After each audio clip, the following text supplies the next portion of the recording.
No wonder that in 2021, San Francisco issued only 2,000 permits for new homes. Sure, there are people living in the streets, but that's because we want to make sure the apartments they don't live in are perfect. I don't fear AI anymore because it couldn't possibly be any more robotic than the humans who run things now. I heard that California is overtaxed and overregulated. San Francisco, the city's so nice you'll step in poop twice. It's an area where homeless people were urinating and defecating, and it was starting to annoy the people breaking into cars. So the city tried to build a public toilet last year, but then gave up when the cost hit $1.7 million.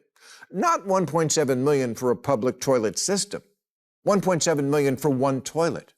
It's finally happening. Bill Maher has openly criticized Gavin Newsom and blamed his leadership for many of California's problems. That's surprising because Maher has often supported the governor before, but this time he didn't hold back. He argued that heavy regulations and high taxes are pushing the state into trouble. His comments were sharp, funny, and direct. So hit subscribe, get comfortable, and let's break it all down. The vast network of regulators, administrators, inspectors, contract reviewers, project managers, fee assessors, special commissioners, zoning officers, and consultants whose jobs seem to be to make sure nothing ever happens and then charge you for it. The people who answer the phone, "Permit office, how may I hinder you?"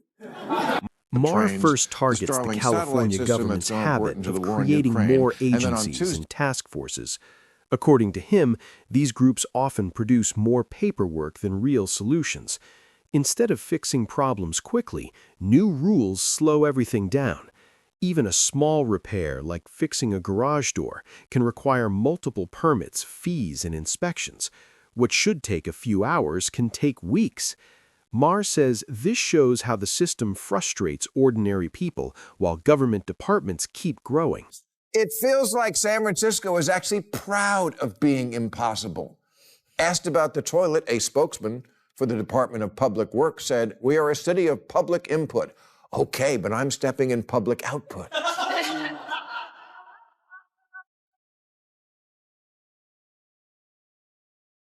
Meanwhile, the median time to get approval to build a house there is 627 days.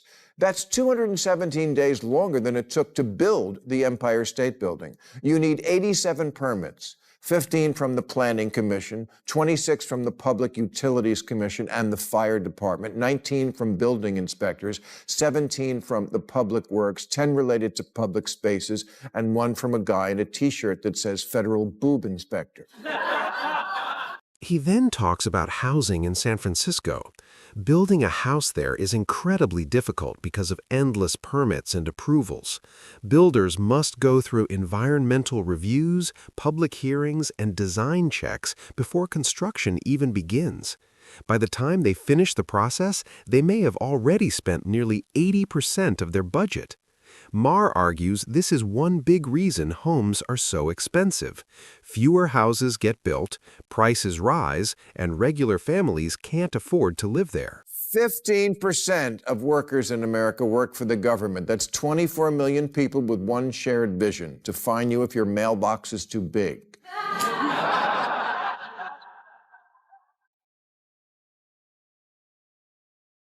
They say a conservative is a liberal who just got mugged, but it could also be a liberal who just got cock-blocked trying to remodel a porch. Oh, yeah. Or got a parking ticket because their car was facing out instead of in. Last year, Wyoming began construction on the largest wind farm in North America that will power 2 million homes in Arizona, Nevada, and California. And to think, it only took 18 years. Not to build it, to approve it. 18 backlogged, knuckle-dragging, pencil-pushing, thumb-twaddling, ball-scratching years. Another example shocked many people. A wind energy project meant to bring power from Wyoming to California took 18 years just to get approval.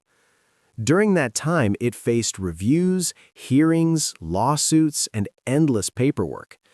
Maher says this shows the contradiction in politics. Leaders say they want clean energy quickly, yet the approval system slows everything down. There's an area where homeless people were urinating and defecating, and it was starting to annoy the people breaking into cars. So the city tried to build a public toilet last year, but then gave up when the cost hit $1.7 million. Not $1.7 million for a public toilet system, $1.7 million for one toilet. And this wasn't some magic toilet that catches your phone when you drop it. So then a private company took pity on San Francisco and offered to build them their toilet for free. But after, quote, project management, construction management, architecture and engineering fees, permits, civic design review, surveys, contract preparation, and cost estimation, the free toilet was still going to cost almost $1 million. You know, Maher also mentioned a strange story from San Francisco. The city planned to build a public toilet to help with sanitation problems, but the project spent nearly $1 million on planning and consulting. After all that time and money, the toilet was never built. Maher used this example to show how government can spend a lot on planning, but still failed to deliver results. Estimates that if the red tape could be cut on everything that's currently stuck in the renewable queue, the United States would be 80% zero carbon in 7 years. The enemy to clean air isn't just big oil, it's big permitting.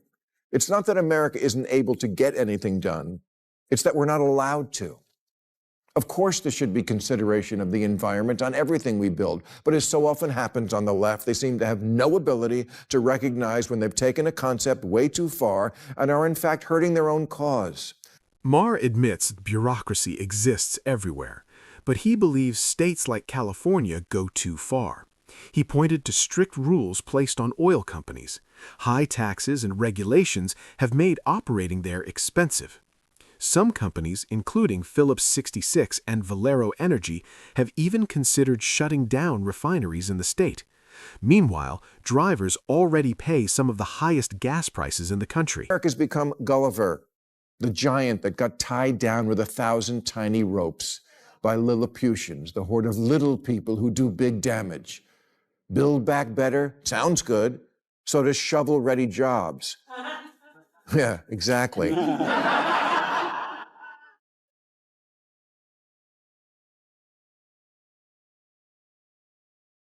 As Barack Obama once said, one of the biggest lessons he learned as president was there is no such thing as shovel-ready projects. Environmental impact statements used to be a few pages long. Now they're thousands of pages of legalistic nonsense and take an average of 4.5 years to complete, with thousands of bureaucrats filling out millions of paper forms that kill hundreds of forests to answer the question, is this good for the environment?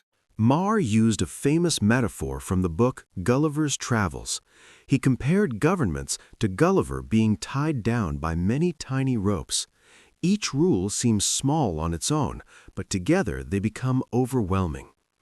Maher says the problem isn't one big mistake, it's thousands of small regulations piling up year after year. There are people living in the streets, but that's because we want to make sure the apartments they don't live in are perfect. I don't fear AI anymore because it couldn't possibly be any more robotic than the humans who run things now. According to Maher, Gavin Newsom and his team keep responding to problems the same way, by creating more rules and more agencies. Instead of simplifying the system, they make it more complicated. Maher believes California doesn't lack ideas or resources. What it lacks is leaders willing to cut unnecessary bureaucracy. Finish with this. Not that there was ever any reason to build it in the first place, and not that there would be any reason to do it again. But just as an exercise in realizing how far we've regressed as the can-do people, I think we should all try to imagine how it will go down if we tried to sculpt Mount Rushmore out of a mountain today. First, we'd have to make the mountain handicap accessible, so we could hire handicapped people to work on the side of a mountain. Then there'd be a 10-year delay while we studied the effect of construction noise on the mating habits of woodchucks. Then another 10 years to obtain ethnically sourced dynamite and find a sculptor who doesn't only work from home.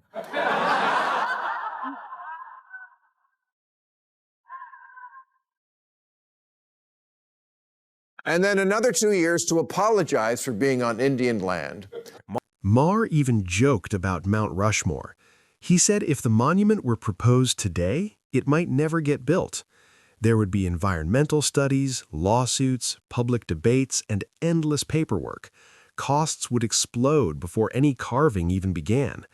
The joke highlights how difficult big projects have become in modern government. Many regulations that aren't necessary, that aren't. I mean, you really don't believe that the state we live in, California, is lacking regulation. There's over 300,000 regulations. I mean, Well, maybe they're needed.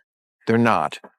When I tried to put in a garage door, I had to have 3 inspections. There should have been none.